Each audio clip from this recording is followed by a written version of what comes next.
Hi, I'm Nick Kolev. Thank you very much for joining this presentation of Startup Bright.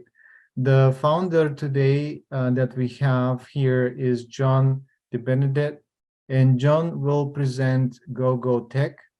John was introduced to me by Blake Wind. Blake is part of the panel of investors on Startup Bright online pitching event. And welcome, John. Thanks. I'm going to ask you to, if you don't mind, to go ahead and present your company, do your official pitch. Sure. Great. Well, thanks so much for the opportunity. It's good to meet you, Nick.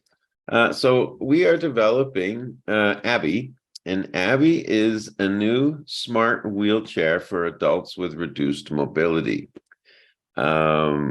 Manual wheelchairs have been popular for centuries. They're versatile, lightweight, and inexpensive, but they can be difficult to use independently, especially as people age. Powered wheelchairs can be really heavy and expensive and need a minivan with a ramp to transport. And they're fairly low tech. Despite being invented in the 70s and 80s, they haven't changed much. There's a third product, mobility scooters. They have, you've probably seen them in a casino or in a shopping mall. They're inexpensive, but they have tiny wheels. They use handlebars. They're difficult to maneuver and they can be unstable. The sad fact is that today, the industry that produces assistive mobility devices operates under a scarcity model, and that has resulted in a massive unmet need for assistive mobility devices. So much so that in 2020, the industry produced only 2 million scooters and powered wheelchairs for a global market of over 200 million adults with reduced mobility. So we are trying to disrupt the notion that you have to be wealthy or well insured to get a really safe, advanced, powered mobility device. All right. Thank you very much. So you're telling me that 2023, with all this mass production of scooters and other equipment for entertainment, people with reduced mobility still have to pay a lot of money to be able to move around? Unfortunately, the supply side of the industry, right? I like to call them the wheelchair cartel. The manufacturers produce and sell through health insurance. The business model is predominantly B2B, and the economic buyer is the national health care or the private insurance system. And that has a couple of big drawbacks. Number one, it frankly takes the end user out of the equation. And number two, it has the side effect of incentivizing overpricing and underproduction of powered devices, leaving manual wheelchairs, which are commoditized and widely available, as I said, inexpensive and very versatile, leaving manual wheelchairs as the sole option for the vast majority of people with reduced mobility. So manual chairs are abundant. Powered wheelchairs are scarce, rare, and heavy and expensive. Scooters are inexpensive, but they're actually not that effective. Yeah, they're not applicable for most of the cases, I would imagine. Yeah, and if anything with handlebars, really can't maneuver well in an indoor home use setting. It's great it's actually wonderful that they exist, And of course, commoditization advances in lithium batteries and brushless motors. The industry is growing at 6 or 7% per year, Mhm. but it still lags far behind the actual need. I see. And Joe, how did you come up with this idea? So I had a motorcycle accident in 1985, and I used a manual wheelchair for a better part of a year while I was recovering. I was very lucky. I recovered, and I walk with a limp, but I planted a seed. And then in 2018, after I had an exit from another company, I had some time and some resources. Somebody I knew asked me to help them shop for a powered wheelchair after they had become just paralyzed in an automobile accident. And I saw that the market hadn't changed much at all since the 1980s. And furthermore, instead of shopping for a wheelchair, I watched him locked in battle with his insurance company for 6 months. And the product that he ultimately selected was a function of what his insurance company would get him, not what was the best solution for his needs. I see. So tell me then a little bit more about Abby, about your product. Yeah. So Go what ahead. we're doing with Abby is we are trying to revolutionize both the technology and the business model. So we're disrupting. So Abby, as you can see behind me, maybe Abby is based on that traditional rear-wheel drive format with push handles and big back wheels. But we've added some technology innovations, machine vision, cameras and sensors for safety, and connectivity, IoT connectivity.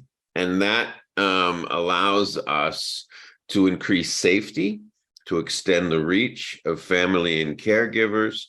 And it allows us, even combating aging, for example, combating loneliness, and it allows us to offer users the ability to still self-propel or self-propel with power assist, like pedal assist works on an electric bicycle, for example. Or, of course, use the product as a full electric with the joystick. And Abby is portable.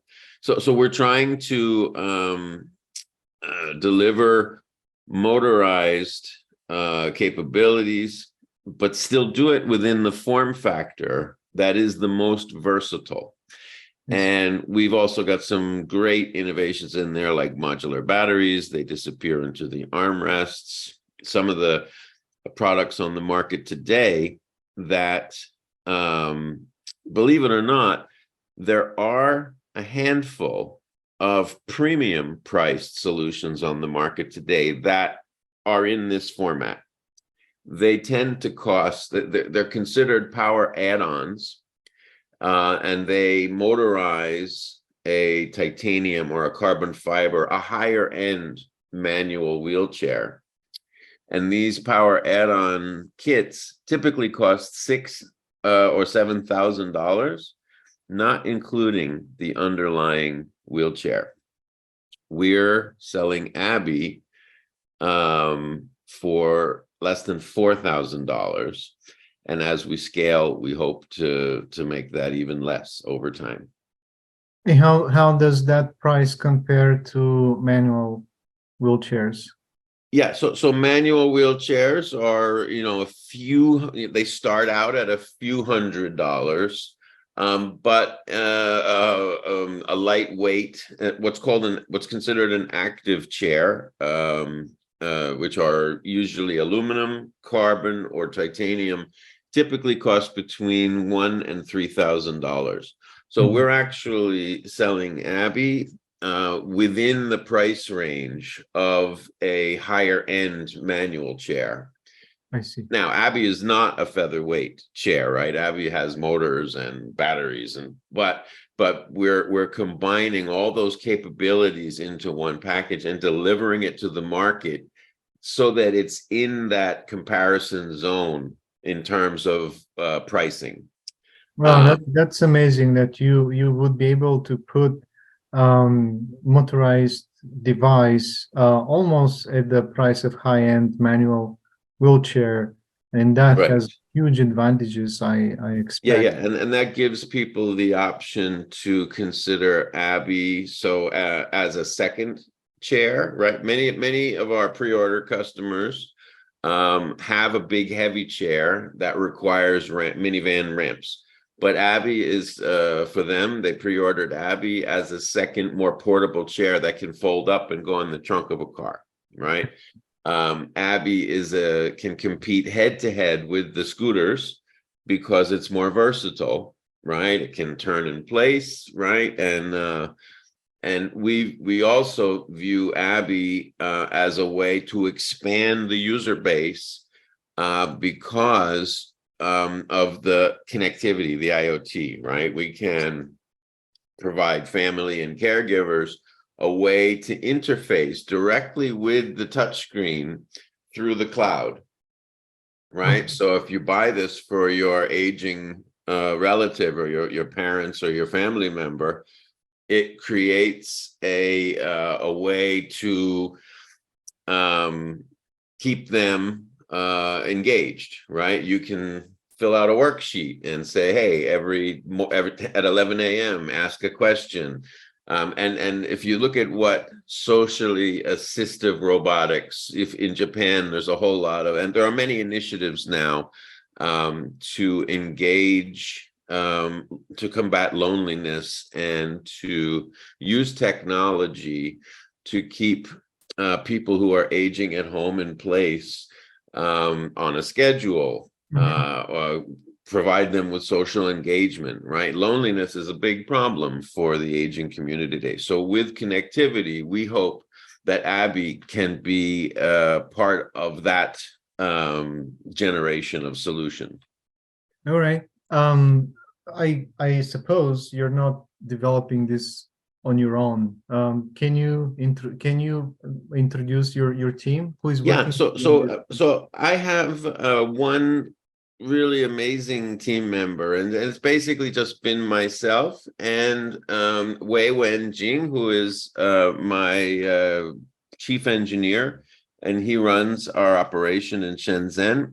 He's got about 20 years experience designing and building battery electric vehicles, including some rideable technology like some of those self-balancing high-speed solo wheel. He developed a solo wheel product that is the assets of the company were changed hands. But whenever you see one of those 50-mile-an-hour suitcase with the solo wheels, with a guy with a crash helmet going super fast, he was involved in building the solo wheel product. And he and I have basically spent the last 3 years designing and prototyping Abby. Um, and we are now ready to manufacture. We spent 2019 and 2020 doing about 6 iterations, starting with the motors and then the brakes and then the frame and then the industrial design for the armrests. And now we finished the molds, tooling, and the printed circuit boards. So we are pretty much ready to manufacture. The hardware is a 99% done. We have a few pilots now in the field. We're doing some testing to shake out any issues with the hardware.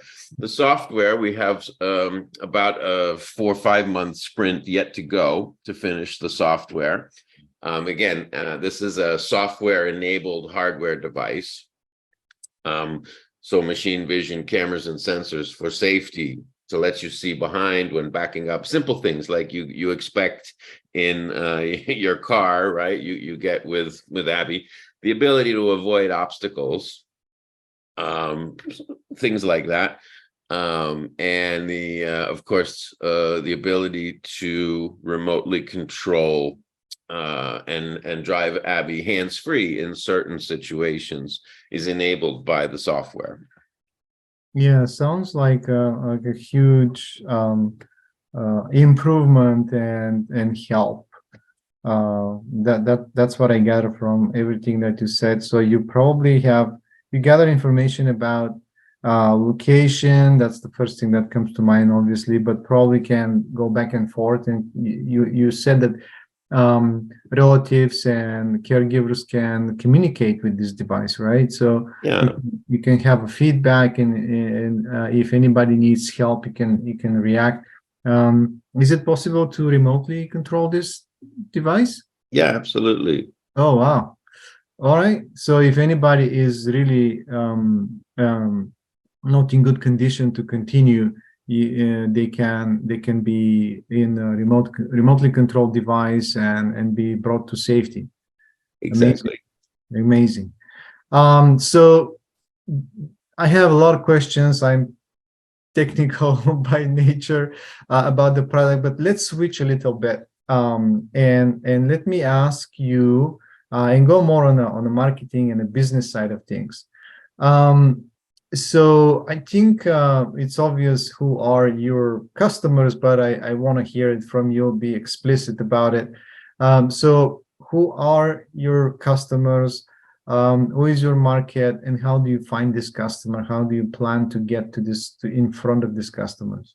Yeah, so we are, as I mentioned, we're innovating on the products as well as on the business model. So another aspect of Abby's industrial design is that Abby folds and disassembles without tools, and all of the components are quick release. And that means we can rely on DIY assembly Mhm. and simple part swapping shipments for service.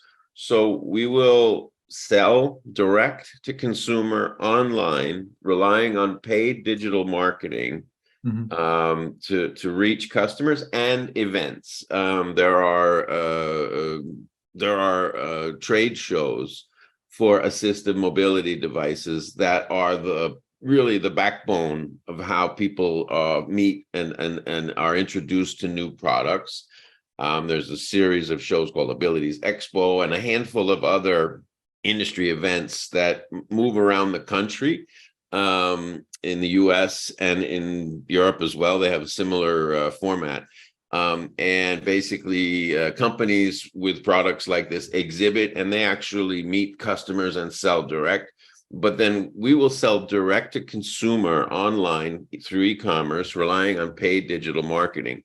The customers that we're targeting are, as I said before, existing.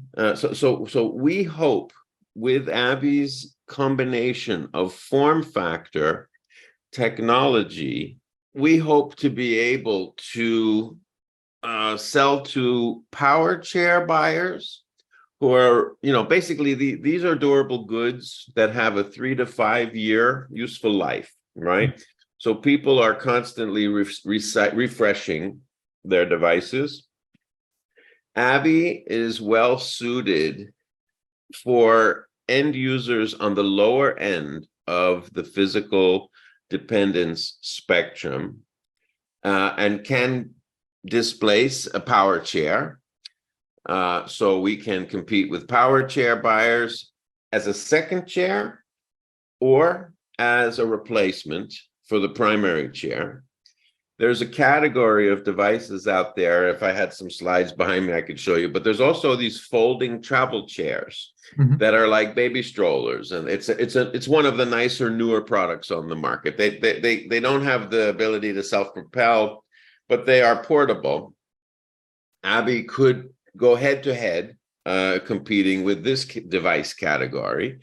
Then against the 3 and 4 wheel mobility scooters, based on Abby's price point, yeah, we could certainly compete head to head in that category of device. And with respect to manual chairs, we expect to be hopefully the dominant player within a few years in this power add-on category. I mentioned there are these $5,000 and $6,000 power add-on kits. That's about a $2 billion segment right now. These power add-ons, we will be hopefully very competitive against those that set of premium price solutions. And ABBY can compete for first-time power buyers who don't wish to give up the ability to self-propel, but the discretionary spend on an active chair, right? Many wheelchair users have 2, 3, or even 4 chairs. ABBY can be always in consideration for first-time power buyers who are now looking at maybe the Alber or the Sunrise Quickie Extender power add-on kits. Maybe now they would look at an ABBY instead of one of those very expensive solutions. So we believe we can compete in 4 discrete device categories on the existing market.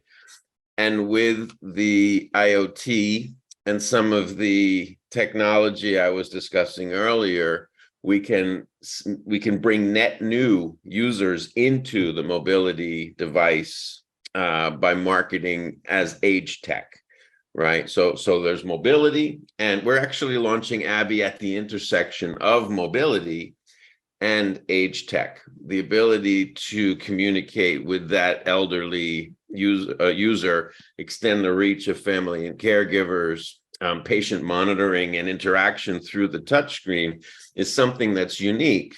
And so far, we don't see anybody else developing that. I'm sure it'll come, but yeah, sounds really good. Thank you for explaining all that. I have to ask you, because you mentioned US and then Europe. Apparently, a lot of people will be interested. Reduced mobility doesn't have borders, right? Doesn't have borders. Does your product require any so there's a regulatory aspect of it. So yeah, so we're launching ABBY as a personal electric vehicle specifically to, but the challenge that I mentioned at the beginning of our discussion around the business model and the wheelchair cartel, part of that problem is the status quo reliance on marketing these products as medical devices, okay?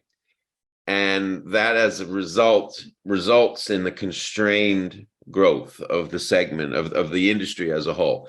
We are launching ABBY as a personal electric vehicle, not a medical device. That said, we don't want to turn away customers who do have insurance, okay? So we will, in our first year, after we launch, so ours is a two-sided model, primarily direct-to-consumer, pushing through paid digital marketing and events. After we clear ABBY as a Class 2 medical device, by the way, ABBY was designed as a Class 2 medical device. There's very little work involved in that, some third-party certification testing. We will then rely on customer pressure and demand, and some content marketing through occupational therapists, physical therapists, geriatrics professionals, and rehab medicine professionals.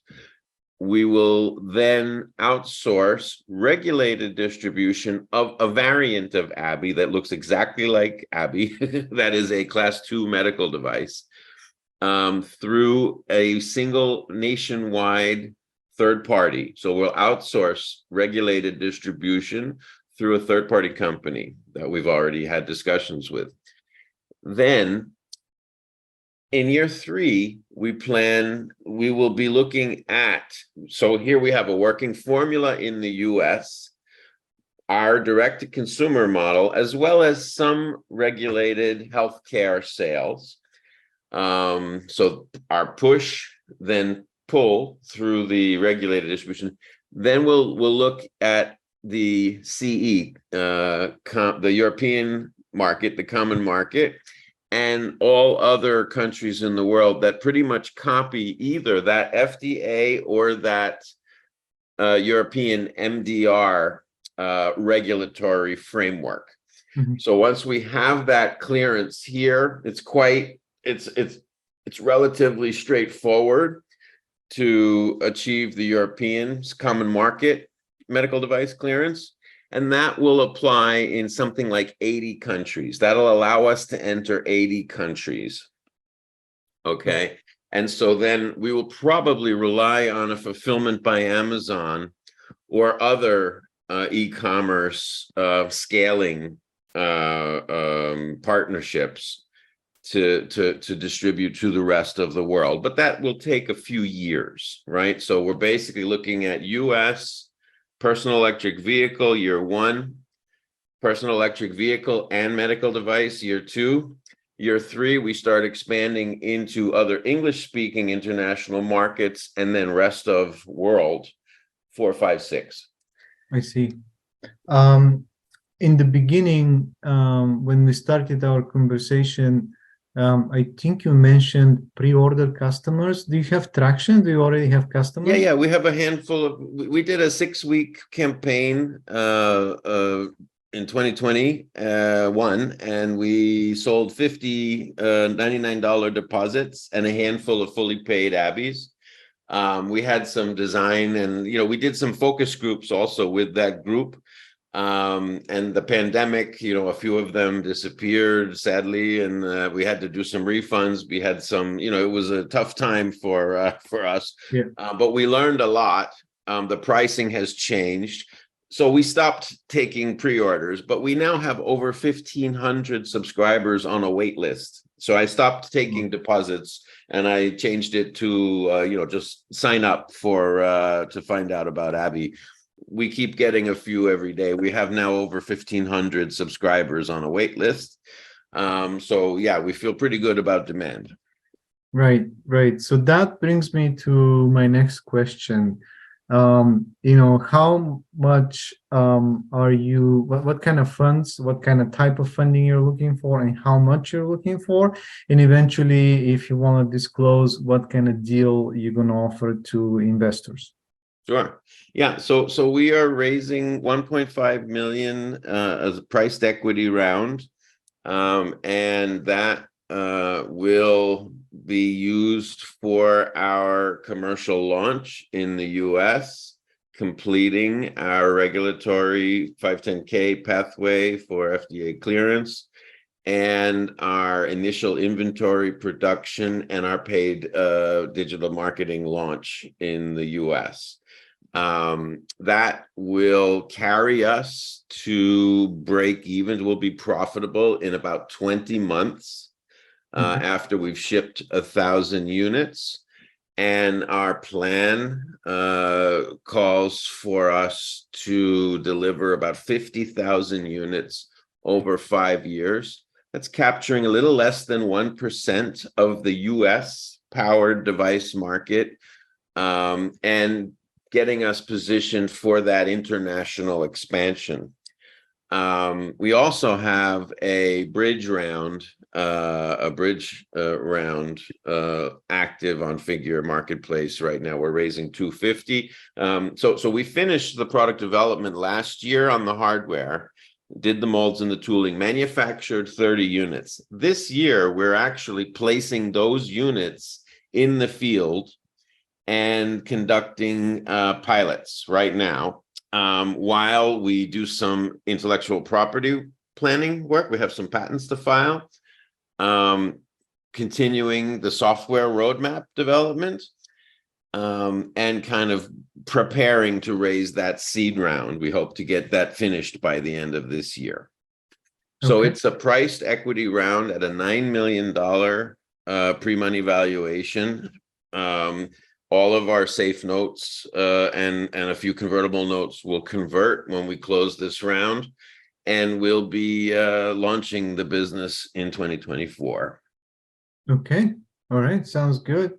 So you said that 1,000 units will bring you to um, Cash flow positive. break even. You already have 1,500 in your list. I already have, yep, I already have a wait list. Yep. Yeah, that sounds amazing. I know it's kind of early probably to talk about this, but do you have exit strategy? Have Yeah, you thought so about it? we want to grow the business and have I mean, look, we have as I said in the beginning of our call, there's a massive unmet need, right? The industry today itself forecasts producing 10 million units by the end of the decade. There is clearly a need for 100 million units in the world, right? So we could grow substantially beyond our forecast and still barely make a dent in the unmet need in the world. And our pricing strategy and the design, the form factor of ABBY is well positioned for ABBY to be part of injecting powered mobility devices into the developing countries of the world, right? It's not going to be a big, heavy wheelchair with a minivan that's going to help people in developing countries. It's going to be something with push handles and the big wheels. So ABBY is designed for developing markets as well, and we want to get there. That said, it is quite commonplace in this industry for new startups that get traction to be acquired by the bigger brands. Obviously, with my social impact hat on, I want to grow the business and have as much social impact as we possibly can. But with my shareholder hat on, I would not be surprised to see M&A interest a couple years out if we're hitting our having an impact on the market and hitting our plan. So it's quite common for the big brands to acquire innovative newcomers that enter the wheelchair market. Yeah, I mean, the important part is just to see that you thought about exit strategy, because when you talk about investors, this is the Sure. complementary question that comes with that, right? Yeah, and it well, can be a strategic, it can be accretive to like if we get bought by a big brand, we also have instant access into the markets that they're in, right? So it can be a great, as long as we are able to maintain our pricing, and again, you never know, but it could be a fast track to reach more markets, right? Great. John, it's been a really interesting conversation. Thank you very much for being part of this. And I have a last question, which is the most difficult question for the whole this conversation. Can you share with us like a funny story or even something that you brag about within your company, something that happened and you want to share with people that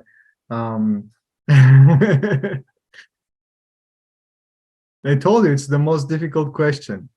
Huh. Find something funny, something that you can share at parties and make people laugh. Huh. Well, I just maybe I just tell you about ABBY and how we got the brand. Yeah, sure. Yeah, we didn't talk about that. So ABBY is a short for ability. And if you notice the little bees there, you can style a wheelchair on those bees. Okay. I'm having a hard time finding the camera. Yeah. There we go. Yeah. Right. If you think about it. So ABBY is a short female name, friendly. And remember, ABBY has speakers and a microphone and voice. In our software roadmap, ABBY will be a friendly voice and a companion. And ABBY will speak and listen. So I think I'd like to just leave it at that. Awesome. Thank you very much. And I really hope that you find help and you will be able to fund your idea and develop it further, because this is not like early stage. You're well into production and in getting this into hands of customers. You already have a Yes. few customers. So you've been Yeah, we're developing. way past the idea stage. We're ready to launch Absolutely, and scale. absolutely. Yeah. Thank you very Thanks much so much, again. Nick. Really appreciate it. Talk to you soon. Thanks. Bye. Bye.